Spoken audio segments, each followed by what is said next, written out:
Boa tarde, todo mundo, né? Queria dizer que eu estou muito feliz de estar hoje aqui, apesar de ser um desafio, né? Mas justamente na semana comemorativa, né? Numa semana que o IMIP completa 63 anos, eu poder estar tentando contribuir um pouquinho, né? Um momento onde também a instituição vem impulsionando muitas ações de educação, acadêmicas e pesquisa. Então, para mim é uma honra, eu fico muito feliz. Então, a gente vai falar um pouquinho sobre o desenvolvimento infantil, como acompanhar de maneira multidisciplinar.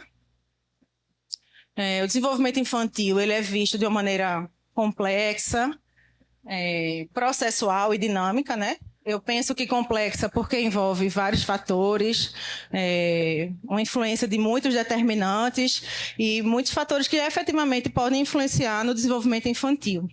A gente entende como processual, porque muitas vezes a aquisição de um marco, de uma habilidade, ela depende de uma habilidade anterior, né? Então a gente vai entendendo como sendo um processo. A gente não pode falar de desenvolvimento infantil sem remeter aos primeiros 1000 dias, né? Que inclui os 270 dias da gestação, os 365 dias do primeiro ano e os 365 dias do segundo ano, né?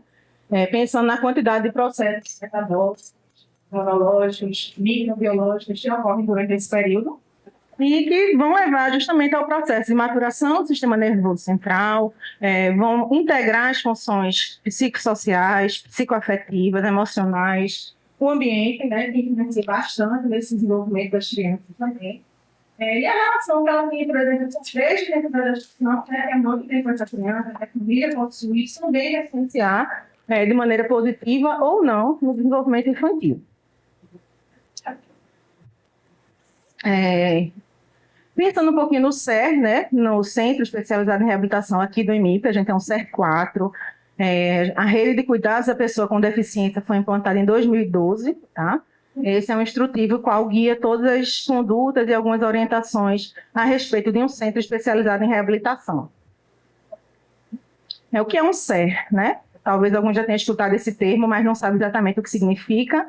Um CER é um Centro Especializado em Reabilitação, consiste num serviço ambulatorial, onde ele representa a atenção especializada, tá, em reabilitação, e ele faz o diagnóstico, faz o tratamento, acompanhamento, dispensação de órteses, de próteses, cadeiras de rodas, aparelhos auditivos, tá? Então, tudo isso é atribuição de um CER. Dentro dessa atenção especializada de um CER, ele pode ser um CER 4, né, ser classificado como CER 4, quando inclui 4 áreas da deficiência ou mais, que é o nosso caso aqui no IMIP. Nós somos CER 4 porque acompanhamos as áreas física, auditiva, intelectual e visual. E também existem CER 3 e CER 2, quando eles acompanham apenas 2 ou 3 áreas, não havendo nenhuma obrigatoriedade entre essas áreas, né, a relação delas. Então, assim, o que avaliar, né, e como avaliar? Quando a gente pensa que a criança ela é multifatorial, aí, com várias coisas que podem influenciar, várias etapas de desenvolvimento também para a gente acompanhar, e vários olhares, seja ele da linguagem, seja ele das funções auditivas, comunicativas, emocionais. E quando a gente está em grupo, né, numa equipe multiprofissional, cada um tem o seu olhar, né? Então, a físio está sempre olhando para questões motoras, a psicologia muito para as questões comportamentais e emocionais, a fono para as questões auditivas. Então, isso faz com que a gente tenha muita coisa para avaliar no espaço de tempo relativamente pequeno, que não podem passar despercebidas, que precisam ser vistas por aquela equipe para que o plano terapêutico ele seja o mais eficiente possível, né? Então, existem inúmeros instrumentos de avaliação. Entre eles, a gente lembra logo, acho que quando fala de desenvolvimento, todo mundo lembra mais daquele formulário proposto pela Organização Mundial da Saúde, adaptado pelo Ministério, que a gente usa também aqui na instituição, né, onde tem todos os marcos e mais ou menos a idade esperada. Existem inúmeros outros instrumentos específicos de algumas áreas, né? Alguns por faixa etária, uns mais para prematuros, outros para crianças um pouco maiores. Então, isso sempre foi um ponto polêmico no centro de reabilitação. Que instrumento utilizar? O que é que poderia guiar, né, o nosso acompanhamento e a nossa avaliação diante de tantas necessidades e de tantos instrumentos que existem? Então, atualmente, a gente usa a Classificação Internacional de Funcionalidade para nortear nossos processos de avaliação, tá? Ela não é, a CIF, não sei se todos conhecem, mas ela não é um instrumento de avaliação que gere um score ou uma pontuação. ela, assim como a CID classifica as doenças, a CIF classifica a funcionalidade, né? Então, a gente se utiliza da CIF, que foi implantada em 2001. Esse é um exemplo aplicado à condição de microcefalia, por exemplo, para a gente entender que a CIF ela representa, ela olha para o usuário, né, para a criança, de uma maneira mais integral, no modelo biopsicossocial, como eles falam, onde a gente integra as funções e estruturas do corpo, que pode ser uma atrofia muscular, uma fraqueza muscular, são as condições do corpo, né? A capacidade de atividade daquela criança, como, por exemplo, a mobilidade, se ela anda de cadeira de rodas, se ela anda de muleta, bengala. Então, isso é avaliado dentro da funcionalidade. A capacidade de participação dela na escola, na família e nos ambientes sociais. E os fatores ambientais e pessoais também, né? A personalidade dela influencia, se é uma criança mais comunicativa, ela vai ter mais funcionalidade em geral, né? Assim como fatores ambientais também. Se na escola dela não tem elevador para ela frequentar um espaço em cima, isso também pode ser uma barreira e isso interfere na capacidade funcional daquela criança. Esse é um exemplo a respeito da força muscular, só para a gente entender que a CIF também nos permite compreender ou graduar essa funcionalidade, né? Essa perca funcional ou essa deficiência. Então, dentro desse domínio, por exemplo, de funções do corpo, esse código representa a força muscular, especificamente aí a força de um lado do corpo, e existe um qualificador, que é esse número 1, né? Essa numeração que vem depois do ponto. E esse qualificador vai nos dizer o grau de perca funcional, que pode ser 0, quando não tem perca funcional nenhuma, pode ser 1 quando é leve, 2 moderada, 3 grave, 4 completa, né? Ela não tem aquela capacidade de realizar aquela função, ou não especificada ainda, ou não aplicável. Então, é um pouquinho isso aí, tá? Ela é não aplicável, às vezes a gente vai avaliar a capacidade de uma criança andar, mas ela tem 6 meses, então não se aplica para ela, porque não é esperado que ela caminhe naquela faixa etária. No centro de reabilitação, especificamente aqui no INIP, né, a gente tem um fluxo que segue uma triagem, tá? Então, a triagem inicial, onde a gente é o primeiro contato com a família, a gente vai identificar o que foi que trouxe ela até o serviço, exames complementares, né, toda a parte de história que ela traz aí dessa doença, dessa condição. A gente tem uma entrevista psicológica, entrevista social, e depois uma avaliação interdisciplinar, tá? Então, dentro da entrevista psicológica, a gente vai identificar como é o contexto familiar, porque a gente está pensando também nas relações socioafetivas, o quanto que essa família tem condições também de estimular o desenvolvimento dessa criança, né? A gente tem a avaliação interdisciplinar, onde é composta por físio, fono e TO. Nesse momento, a gente faz uma avaliação para identificar serviços de atendimento individual, se essa família precisa de uma orientação inicial, né? Naquele momento está com muitas demandas e são urgentes, emergentes, a gente precisa fornecer alguma orientação para esse cuidado, para que esse desenvolvimento ocorra da maneira mais eficiente possível. E a gente está sempre olhando aí para os 5 sentidos, tá? Então, a gente está sempre vendo gustação, visão, audição, paladar, dentro desse complexo que faz a diferença na hora de olhar para o desenvolvimento, né? Qualquer uma dessas funções sensoriais, quando afetadas ou comprometidas, elas realmente interferem no desenvolvimento. A função do tato, por exemplo, né? Hoje em dia a gente vê o uso excessivo de telas, é algo que a gente sempre fala, né? Até lá no centro alguns colegas falam que é a chupeta de hoje em dia, né, que há um tempo atrás a gente dava chupeta, era ruim que o menino ficava com a arcada dentária desorganizada, né? Mas hoje em dia, para a criança não chorar, ficar quieta um pouco, permitir às vezes algumas atividades, é o celular que é fornecido. Isso também priva muito ela de estímulos sensoriais, estímulos táteis, né? Então, conhecer dessa família, qual é o hábito, qual o ambiente que essa criança passa mais tempo, como é essa relação, isso faz muita diferença para a gente entender quais são os fatores que estão impedindo o desenvolvimento adequado ou esperado para ela. A audição também, né? Então, dentro desse momento de avaliação interdisciplinar, a gente também testa um pouco da audição, a gente vai atrás dos marcos motores, por volta de 4 meses ela deve efetivamente localizar os sons, com 12 meses ela deve reconhecer em qualquer ambiente o som, né? A visão, né, sendo uma função extremamente importante na hora que a gente pensa que a visão que vai motivar ela a levantar o braço, é a visão, às vezes, que vai motivar a criança a passar a mão no rosto da mãe, acariciar. Então, a visão ela é determinante para a geração de movimentos também, né, e depois, futuramente, para várias outras habilidades cognitivas. Também fazemos avaliação de olfato e paladar para entender um pouco melhor.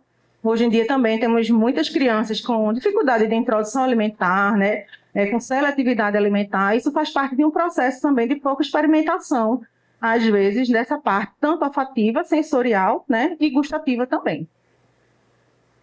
E as habilidades motoras, né, que se desenvolvem aí no modelo céfalo-caudal e de proximal para distal, sempre buscando primeiro um controle cervical, um controle do tronco, para depois as aquisições de membro inferior, né, com a postura de pé, e assim como o apoio no cotovelo e futuramente as funções de motricidade fina, funções manuais. Esses são alguns sinais de alerta, né, para o primeiro trimestre, por exemplo. Então, se é uma criança que completou o primeiro trimestre, ainda não controla bem a cabeça, ela ainda não dá o sorriso social, não segura, não segue os objetos, né? Permanece muito tempo com a mão fechada, não leva a mão à boca, são sinais de que essa criança não está tendo o desenvolvimento esperado para ela, né? Movimentações involuntárias. No segundo trimestre, a gente vai olhar para o tronco, né, para perceber se essa criança já está começando a sentar e adquirir um melhor controle de tronco, observar ao tônus, a postura dos membros também. O rolar é um marco importante aí nesse segundo semestre, e aí é onde a gente percebe, inclusive, a integração de outras funções, a própria visão, se ela não tem bem uma visão normal, às vezes ela não é estimulada a fazer esse rolar, não é estimulada a se movimentar, assim como os estímulos sonoros, né? Geralmente a gente chama a criança, faz com que o bebê se vire. Quando ela não responde, né, não procura, quando a gente chama ela pelo próprio nome, também é um sinal de alerta aí do segundo trimestre, e quando ela não localiza bem os sons, dentre outros sinais que também existem.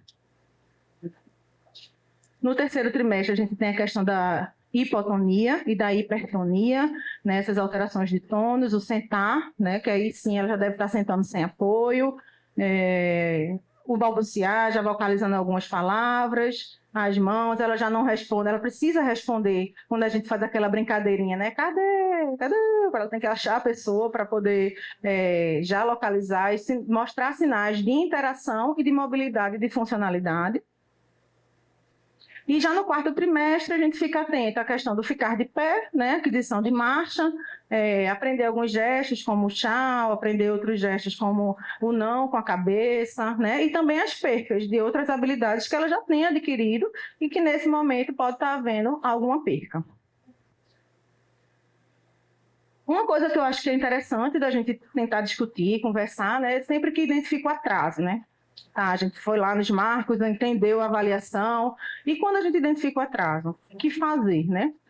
Em geral, a gente escuta muito, vamos esperar, cada criança tem seu tempo, e de fato é uma verdade, cada criança tem um tempo, mas esse tempo também é influenciado por todos esses fatores, né? Então, um alerta que a gente costuma muito fazer também no centro de reabilitação é que sinais de atraso, a gente não deve ficar esperando para ver o que vai acontecer, mas sim investigar o que é que está acontecendo, o que é que pode estar ocasionando esse atraso, né? E não ficar realmente esperando o tempo passar, e às vezes 1 mês, 2, e a criança deixa de ser estimulada, de receber as orientações adequadas para que esse desenvolvimento se dê no tempo normal.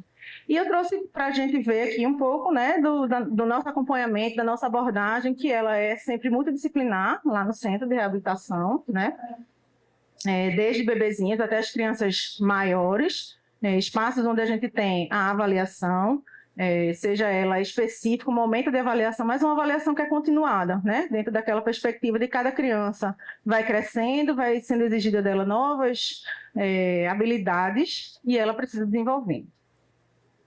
As funções de motricidade, as funções de interação, né? A gente também tenta proporcionar momentos em grupos com mais de uma criança, com famílias, com as mães, para que elas também possam experimentar disso aí. O atendimento em conjunto é uma oportunidade também da gente sintonizar um pouco mais, né? Aquilo que é traçado, colocado como meta na área da fisioterapia, por exemplo, com aquilo que a Fono também elegeu como meta, ou a TO. Então, a gente sempre procura oportunizar e alinhar um pouco mais esses atendimentos. A área da visual, a área da fonoaudiologia, são atividades que a gente sempre realiza por lá, estimulação visual. A confecção de órtese, né, também é um outro aspecto importante que pode favorecer bastante a funcionalidade, né? Então, às vezes a gente está com a criança que está na idade escolar, ela precisa de uma adaptação para pegar na tesoura, no lápis, então tudo isso a gente também confecciona lá no centro de reabilitação. Os espaços de orientação em saúde, de educação com as famílias também, confecção de brinquedos, muitas vezes, para que essas mães também vão entendendo um pouco mais sobre esse desenvolvimento, como ela em casa pode ajudar, e também ao contrário, como em casa ela pode, de certa maneira, até prejudicar se ela não fornecer o estímulo correto. Esses são alguns momentos de atividades de oficina de brinquedos, né, de baixo custo, onde as próprias mães confeccionam brinquedos que são brinquedos capazes de estimular esse desenvolvimento também.